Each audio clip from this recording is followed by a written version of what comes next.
कोकणातील damage control दूर करण्यासाठी आता ठाकरे ऍक्शन मोडवर आलेले आहेत। राजन साळवींच्या शिवसेना पक्षप्रवेशानंतर आज सेना भवन इथं बैठकीचं आयोजन करण्यात आलंय। सेना भवनात राजापूर मतदारसंघातील ही पदाधिकाऱ्यांची बैठक पार पडणार आहे। संध्याकाळी 5 वाजता या बैठकीचं आयोजन करण्यात आलंय। राजन साळवी यांनी शिवसेनेमध्ये प्रवेश केला आणि आता कोकणामधील डॅमेज कंट्रोल करण्यासाठी ठाकरे ऍक्शन मोडवर आलेले आहेत। राजापूरमधील पदाधिकाऱ्यांची आज बैठक बोलावण्यात आलेली आहे। सेना भवनमध्ये संध्याकाळी 5 वाजता या बैठकीचं आयोजन करण्यात आलेलं आहे आणि या पदाधिकाऱ्यांसोबत स्वतः उद्धव ठाकरे देखील संवाद साधणार आहेत, त्यांना मार्गदर्शन करणार आहेत। राजापूर मतदारसंघातील पदाधिकाऱ्यांची आज बैठक पार पडणार आहे। सेना भवनमध्ये खलबत केली जाणार आहे।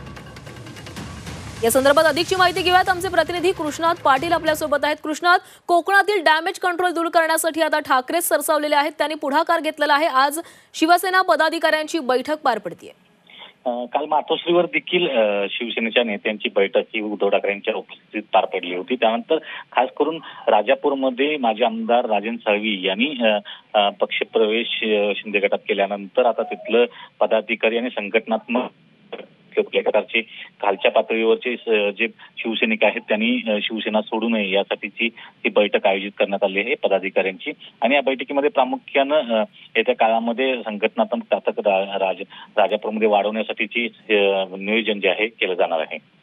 कृष्णात, धन्यवाद तुम्ही दिलेल्या सविस्तर माहितीसाठी।